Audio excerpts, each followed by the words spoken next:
Good afternoon. This is Dyke Hendrickson, and this is the podcast Life Along the Merrimack. We talk about the health and history of the Merrimack River. And today I have a guest, Frank Cousins. And Frank, thank you very much for being with us today. Thank you. Thanks for having me. We do talk a lot about the river. Frank is the head of the Greater Newburyport Chamber of Commerce and Industry. And also, he is a longtime resident of Newburyport and grew up very close to the Merrimack River. And I started to ask you, Frank, you grew up near the river, did you?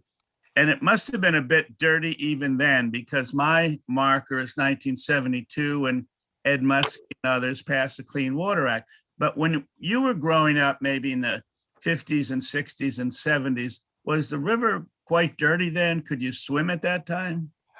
Well, we did swim. I grew up on Water Street, 242 Water Street, but it was dirty, and you didn't really want to swim on the outgoing tide, and it was kind of dirty. But we did. We swam, and I grew up down on the Joppa Flats, and had a rowboat, couple of skiffs, and we used to go swimming down at Simmons Beach, and behind the Lucy's house, we had a little beach area there. So when the tide came in every day, we'd go swimming and have fun. Did your parents, were they aware of this? Because I know my doubles partner is a fellow named Dick Canepa. He's an octogenarian, a little older, but his mother, and he grew up in the 50s, and his mother did not want him going near the river to go swimming. Was it a little cleaner in your day? No, I don't. Look, I think, I could go back to the 60s, early 60s. I remember when the first sewage plant was built, we were the first ones in the Merrimack to start taking, solid waste out of the water. So that was on Water Street, where I grew up, where the sewage plant is now. It was dirty, but there was a move afoot to kind of clean the river. And, I remember speaking about that. I did a little school project in 1970 about clean water. And one of the first times I spoke at a public forum was on behalf of Ty Tucker, who had a men's clothing store here in Newburyport, and I did a little project about clean water in 1970 and spoke how important it was to stop the discharge. You think about a sewer pipe from a house, that discharged directly into the river, and everything was gravity fed in Newburyport. So wherever you lived, it was gravity fed, moved down, down to Water Street, and then pipes out into the river. And so we had a lot of those pipes until the plant opened in the mid 60s. I think 64 or 5, that plant opened, and that started the movement of having direct discharge from people's houses into the Merrimack River. Well, I think you're a fisherman as well as a part-time swimmer. Maybe you can talk about what kind of fish you caught in the river, and also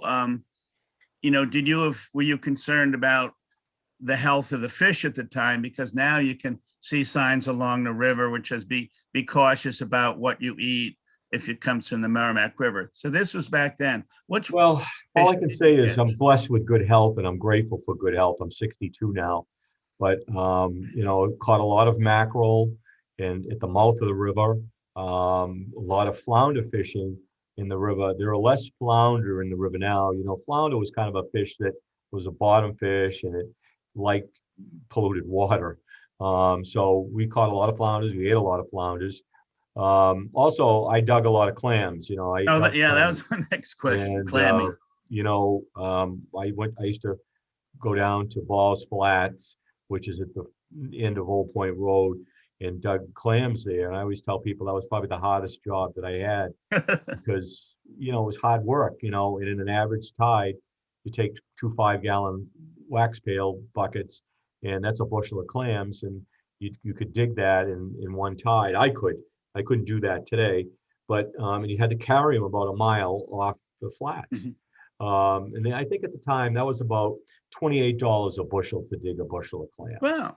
So it was good money, and I did that in the 70s and late 60s. But was the purification plant down at Plum Island at that point? Yeah, the purification plant was there, and clams would be taken there by the digger that bought them from you, and they would purify them and then send them to the shucking house, either on Water Street at Thurlow's or over to Savage Seafood or over to Byfield's, over to Everett Davis's. Those were the three shucking houses in the area. In Salisbury, we had 2 or 3 shucking houses. My aunt shucked clams. A lot of people in my own neighborhood shuck clams. And that's a hard job, sitting there and shucking them out. Oh, yeah. But that's no one shucks clams anymore. So now you get a lot of new immigrants that will do it, Vietnamese and people from Revere will come up and shuck at the shucking houses. When we're talking about fish, even now, the going out to the ocean, tuna fishing is still done. And, I've been on the boardwalk when fishing vessels came in. How about tuna, Frank? Did you have much luck with tuna? Once in my life, caught a bluefin tuna. I was on the First in Ocean with Lee Stevens, my father, and old Joe Poulin, 4 of us, and we got hooked up on a tuna online. And, that was in probably early 70s. So that was the only tuna fish I ever caught. It was the only tuna fish I was ever on a boat that landed. And it's really tough to catch a tuna fish. People think it's like on TV today, and it's not. Wicked tuna there. I also, probably around 2000, I caught a yellowtail. I used to go yellowtail tuna fishing once a year down at Point Judith, Rhode Island. But I went out here one day with Mike Weber and Tim Runyon and myself and Leo Rocco, and caught one. I caught one rod and reel with a small tinker mackerel, and that was about 80 pounds. So I caught 2 in my life. Oh, good. You've had an interesting career, including being in law enforcement. Can you talk a little about what it was like being sheriff in this area, and some of the challenges and some of the satisfactions that you had during your long career in law enforcement? Well, I had about over 20 years, about 22 years almost. And I think the challenge really in law enforcement, really in America, and I've talked a lot about this the last several months and really the last year, is the enormous amount of young boys of color, Spanish boys or Black boys that are being incarcerated in our country.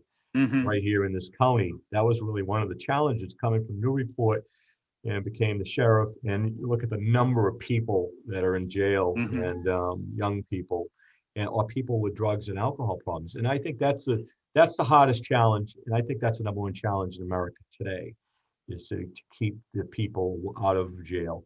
The other hard part about it is changing culture in these law enforcement agencies. I was a reformer. I'm really an independent thinker, so I would try a lot of different things to really cultivate a diverse workforce. And believe me, it's very difficult to change. I call it the group 4 mentality that we have as police officers, correctional officers, even some firefighters, and we just get people. We can become cynical of people and not have a good attitude and have hope to change, and understand that people that do bad things have to go to jail. And part of the thing is, when they're in jail, we want to change their behavior, help them learn to read or write, or get them off of drugs or alcohol, and make them a better person when they leave jail. And that really is the toughest thing to do. Now, my understanding is that as we work with the COVID, that some jails are getting the vaccine and are getting attention. You're out of the business, strictly speaking, but is that your feeling, that they are trying to vaccinate many of the inmates? Yeah, you have to. And I mean, I talked to my predecessor a couple of weeks ago, and they had a big spike down in Middleton. I mean, the reality is healthcare is a huge portion of your budget. When people are using drugs and alcohol, they're not going to doctors, they're not taking care of themselves, and they're in the criminal justice system. So if you take a place like Middleton, where the budget's over $70 million, a huge portion of that goes to healthcare. So you got to really, make sure the officers are healthy and safe. They get a vaccine, first responders, and then you got to go through, unfortunately, the people that are incarcerated in there, and they've got to be vaccinated along with the senior citizens at first that we're trying to do here in Newburyport. So it has to be done, and it's got to be done, in a professional way. When you changed over and joined the Greater Newburyport Chamber of Commerce, what was the culture difference? It must have been significant to go from, kind of a hard edge discipline and with many, many employees under you to the chamber here. Have you enjoyed your early years at the chamber?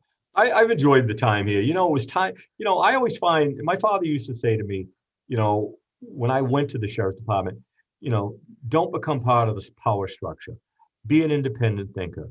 And when you accomplish in government what you want to accomplish, and I felt I'd accomplished with the programming, the treatment, the professionalization of the offices, it's time for me to move on.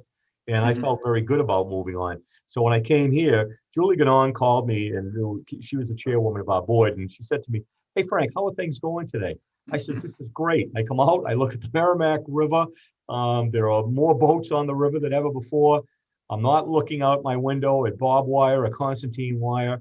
I'm not going to the back of the van asking someone, "You got to come out of the van," instead of, fighting and dragging someone out of a van. It's just a whole different concept. And it's really very rewarding because you can see good things happening in the greater Newburyport area. Well, good things are happening. And I think, as you mentioned, along the river, there are almost 1,500 pleasure craft on the Newburyport side in the summer. But COVID has come along, and you've been working with your team and with some of the merchants. Are a lot of the restaurants and shops having a difficult time right now? Yeah, Dyke, we just had our executive committee meeting at 12 o'clock, and, the restaurants and retailers are struggling a little bit, but we feel that coming spring, coming out of it here in Newburyport, people feel comfortable coming to Newburyport. They feel safe, they wear their mask. The restaurants work very closely with the Board of Health to make sure it's safe to get takeout or people want to use their gift cards. So I think we're making some progress, but, this is like nothing we haven't ever seen, unless you were around in the teens, which I wasn't when we had that last pandemic. So I think it's for this generation that might be a little bit younger than us, Dyke, is a challenge, and that's to be expected. So, but I think the greater Newburyport area, clearly being on the river has been a huge thing last year with the number of boats, people out there kayaking, so walking along the river. So those things have been great for Newburyport. Is there a consciousness about buying local? I mean, as we know, Amazon has a great retail presence. Is it possible for people to get it into their mind to, well, if you can buy it in Newburyport or Amesbury, let's try to buy it locally rather than going online? Well, I'll tell you, it's interesting. We had a very successful season for our gift card program. And we found that people bought a lot of gift cards. They, and that's a direct link. You have to purchase them here, goes right to the Newburyport 5, and it's done over a system called Toast through our restaurants and merchants. So those have been good things in trying to get people to buy local and not pick up the phone and have Amazon. We see the Amazon vehicles, dropping off stuff in Newburyport. So I think that's been successful. We're going to continue to push that because I think, as we come out of this, we want people to continue to spend their money local. One of the, you've seen it, Newburyport has improved significantly since the 70s. Who are some of the people that you remember who had, a good effect and good leadership, say during the 70s and 80s? And it might be a mayor or maybe George Cashman, or all the people. So who are a couple of people you would mention as having done a good I look at it on two prongs. Newburyport had, being here at the chamber, you had a chance to reflect. We had great business leaders in the city of Newburyport. So if you think about that, when the NAID group came together under George Lawler and they made that commitment to do that, you had Hack Pramberg at the institution, you had Pete Morse at the Newburyport 5, you had Josiah Welch, who just passed away at Chase and Lunt, Bill Page, who was a great business leader at Page Insurance. And you had those type of business leaders, Shirley Magnetti at Another Atmosphere. So you had a group of business leaders that wanted to see good things happen in the city. Norm Jutras would be one of those also, my old boss at WT Grants. And then you had on the governmental side, where you had, starting with George Lawler, Byron Matthews, Dick Sullivan, Ed Molan, and Peter Matthews. So you had that group for about 30 years. And they might not have all got along, but they all agreed on one important concept, that Newburyport had to continue to move forward. So when you remember the 60s and 70s, when they were trying to square away downtown, we had great neighborhoods, we had great schools, and it was a safe place to live. So Newburyport was really always the beloved community and a great community. But we had a combination of business leaders, political leaders, and we had great schools and great educators. You know, one of the economic elements that I like locally, there's been a big change. The C&J bus station right up by the highway on Story Ave, to me, was one of the great things. When I commuted to Boston, I took it there. When I go to the airport, what is going to, of course, as we know, C&J has moved north to Seabrook. What is going to happen with that parcel, Frank? Have you heard? Well, it's one of my big disappointments of being here at the chamber. I mean, we negotiated and worked with C&J, with the mayor, and my good friend Steve Carroll represented C&J, and Steve served in the state legislature with me. And the reality is, they purchased the property over there and at the Sam's location from Walmart. And Mr. Jalbert's a wonderful person. We should have never lost that in the city of Newburyport. And you know, and that hurts us economically downtown, where somebody would get off the bus, their husband or daughter would pick people up. Hey, let's go downtown and get a cup of coffee. I want to go downtown and grab something to eat. So the impact of that was not good. And nobody has an answer yet of what the federal government or the state who owns that property, what will happen up there. But we're going to have to put our thinking caps on and come up with something. And the property across the street, people don't realize, when I was in the state legislature, that property was given to the city of Newburyport for economic development and should have been utilized to try to keep Jay Jalbert there, but it wasn't. And you know, those who snooze lose out. And unfortunately, that was not handled properly, and unfortunately lost. You know, when we talk about important parcels in Newburyport, there's about a 5-acre parcel that Stephen Karp owns, you know, between the Black Cow and the old Black Cow and Michael's. Of course, we all, well, I won't presuppose we all know it. You know where it is.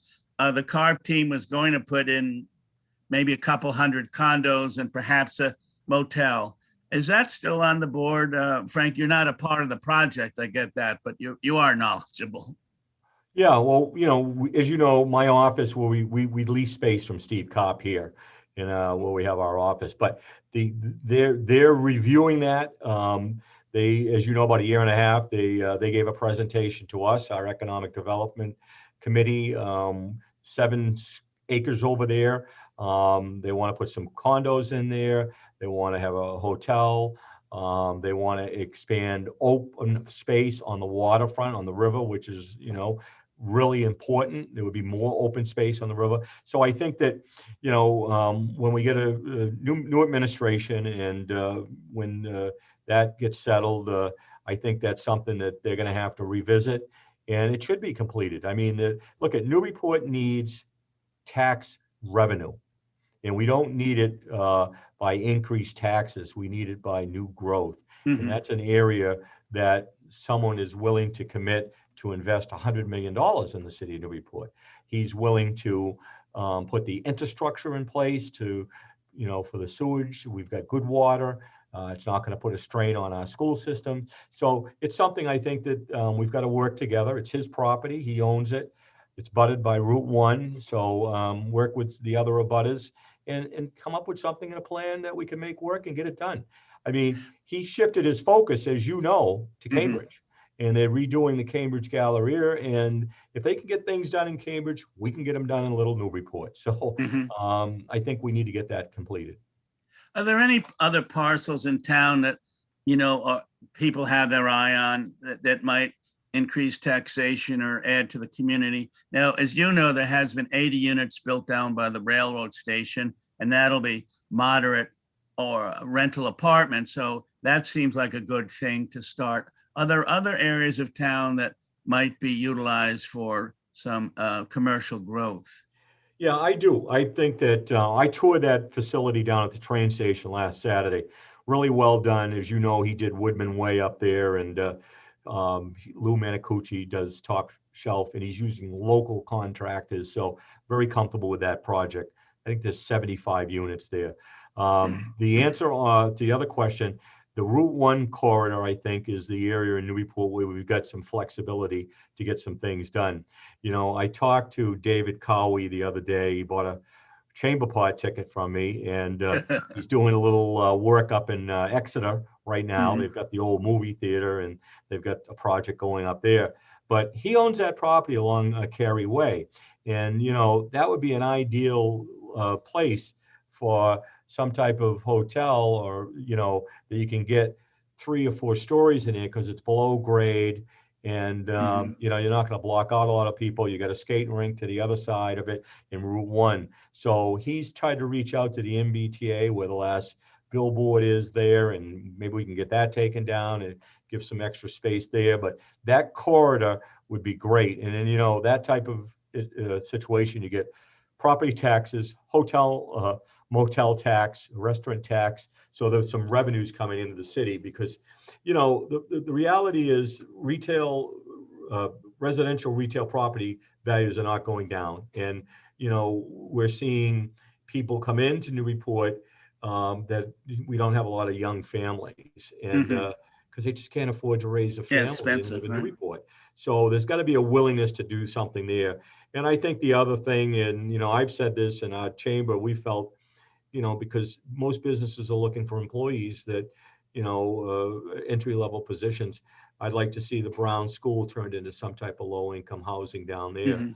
And, you know, the governor has, you know, proposed a housing bond bill, and that's clearly something that the uh, the city could, through the Newburyport Housing Authority, could do some work down there, and I'd like to see that happen also, because Mhm. you know there are people less fortunate than us that could use an apartment or Sure. live, and they could walk downtown, work downtown, and it's a great neighborhood. You know, I got a house at 65 Bronfield Street, and you know it's a good neighborhood, and so that's something I'd like to see. One thing I wanted to ask you about, because it's been in the paper and um, it's, I think there's going to be a public hearing on it, is Rupert Nock School. Well, actually, Rupert Nock, who was the leading educator here, there was some uncomplimentary coverage about how he handled some racial elements, in fact, involving your father, about perhaps the early 40s. Can you talk about that, Frank, and you know how you think it might be, Yeah, how it no, might I'd play be out? glad to. And you know, you know, that happened in 1941, just so you know. And you know, my father was the youngest of 8 of a single parent household where it did not happen to his 7 older siblings, where my father was one of the female women in that class, girls in that class, did not want to walk. Her last name was C, like ours, cousins, did not want to walk with my father in the processional at Newburyport High alphabetically. And that was Rupert Knox's first year as principal of the high school. And that was very troubling, very upsetting to my father, very upsetting to our whole family. And it's something that's lingered for a long time. But to answer your question of how it took place, was I was doing some cleaning down on Water Street, and I found a letter my father had received from the shipyard commander at the Portsmouth Naval Shipyard where he worked, about Martin Luther King's holiday, about and making it a holiday, and having you know a moment of silence at the Portsmouth Naval Shipyard, and playing the Black National Anthem. And I found that letter last August, and I had shared that with several people. And I was asked to give a speech on Martin Luther King's birthday. And part of that speech was what took place with my father and how he chose to make it his life's work to promote equality and treat people fairly in light of what happened to him in 1941. And the letter from the shipyard commander showed my father's vision of advocating for Martin Luther King's birthday to be a holiday in 1975, which it did not become a holiday, as you know, until the year 2000 in the state of New Hampshire. So that is how we got into this discussion, because the speech was about things that he did to help people's lives and promote equality. So Charlie Cullen wrote an article about what took place in 1941. So there'll be a hearing about it. I will talk a little bit about it at the hearing. I've reached out to all of my first cousins that are left. There's 9 of us left, and 8 of us went to Newburyport High, and we're all very happy that the discussion is being taken place. We feel that my father is vindicated up in heaven, and he feels very good about this discussion. And more importantly, you know, buildings sometimes shouldn't be named after people. And, you know, it's an interesting thing when you think about Newburyport. Why we call Newburyport High School is because of Gaydon Morrill, who guided Newburyport through the Great Depression. And his son, Frank Morrill, was a friend of my father's and a friend of mine. He was on the Link House board with me, presented the trowel to the high school, and I was present there when I was state representative. And he talked about how his father wanted the building to be named Newburyport High School and not named after him. And he presented the trowel to be held in the history and the archives up there.